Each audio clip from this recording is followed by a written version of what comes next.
wanted to make themselves look so self-righteous till none could be saved but them, by them being circumcised. But Paul asked them this, he said, what does it profit you to have the circumcision? What does it profit to be circumcised and still sin? What does it profit you to have all the fame and fortune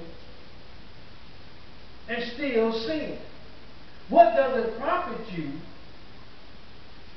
to gain this whole world and lose your soul? Amen. It doesn't profit you, does it? For all have sinned and come short to the glory of God. But the thing of the matter is, we must realize that when we fall short, or if we fall short, we have to realize that we have an advocate with the Savior. That we can go to Jesus at any time and say, Lord, forgive me for I have sinned against you. See, but self-righteousness leads to hard-heartedness. Hard-heartedness leads to disobedience. Right. Disobedience leads to hell. Right. Hell leads to the lake of fire, right, which burneth with fire and brimstone. For all have sinned and come short of the glory of God. Now, Paul was telling the people, it doesn't matter if you're circumcised. Right. It don't matter if you're self-righteous, if you think you're right and everybody else wrong. It doesn't matter how great your anointing is. Right. You have to realize that God saved you from a miserable life of sin. Right. So you can't point the finger at nobody. If God saved you from a miserable life of sin, guess what? He'll save somebody else from a miserable life of sin.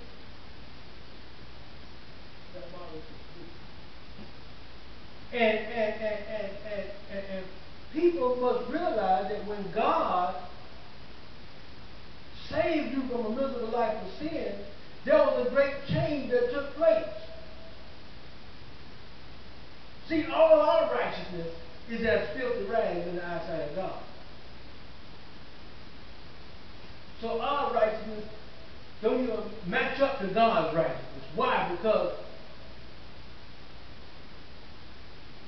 God saw fit to wake us up this morning, yet clothed in our right mind. We still have a chance, if we breathe it, to get things right with our brothers and our sisters. But we so hard-hearted, and we have got set in our ways just like the Pharisees that got set in their ways that they didn't want to hear what Paul has to say.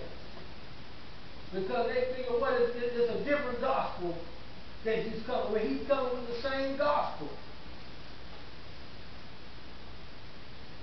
And see,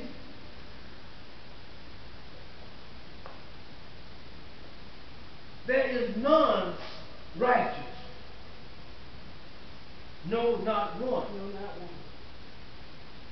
So if none is righteous, no, not one, but the Father who is righteous.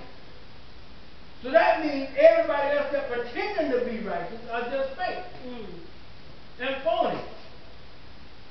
Now you can live holy, but the Bible says there is none righteous. No, not one, but the Father.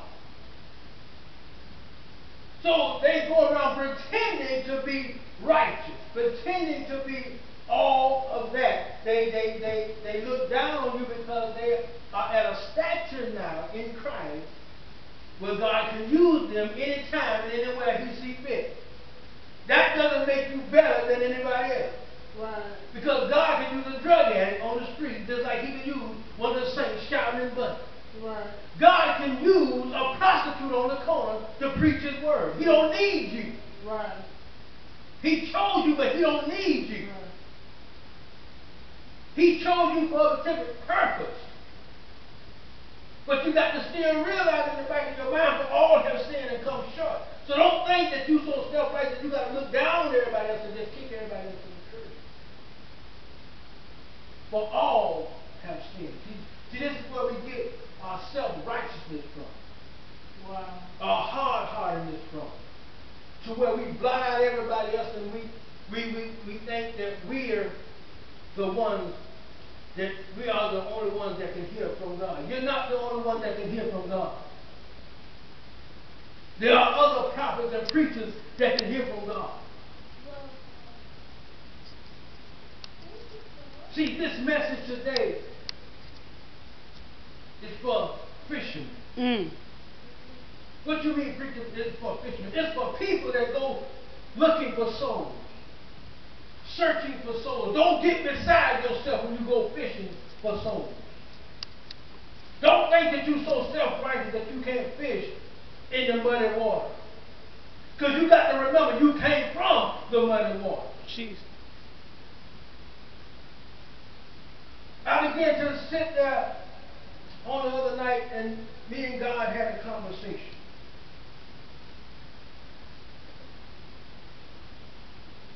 He said, how can you fish? How can you fish for men and you don't take a rod? You don't take the proper tools you need to go fishing. I began to look back and say, Lord, what do you mean by the proper tools to go fishing with? He said when Peter and Paul was on the boat, they had a net. And they cast out the net. How could they be fishermen and don't have no net? How can you be a soul winner and don't have the proper tools to win a soul? Wow. I began to look at that thing. He said, what did Psalm 23 say? It says, the Lord is my shepherd, I shall not want. He maketh me to lie down in green pastures. But he took me to the verse that says, thy rod and thy staff, they comfort me. They prepare the table before me in the presence of my enemies. Thy rod and thy staff. I said, now Lord, he said, the rod is my word. How can you go out there and fish if you don't take the word with you? Wow. Wow. We know David said, study God's word and hide it in your heart. But he said, how can you fish without taking the rod? How can you go out there and win souls if you ain't taking the proper tools? You can't win souls and ain't got the proper tools. What's the proper tool to go fishing with?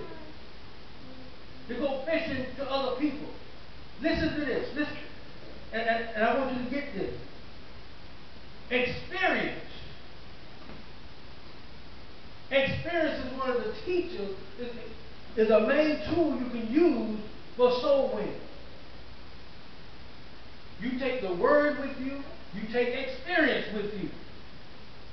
The word and experience. Right? Right. Then, after you take the word and experience with you, you take the truth with you. The truth is, I was a sinner too, saved by grace. You can't look down on nobody, because all have sinned and come short. Jesus. To the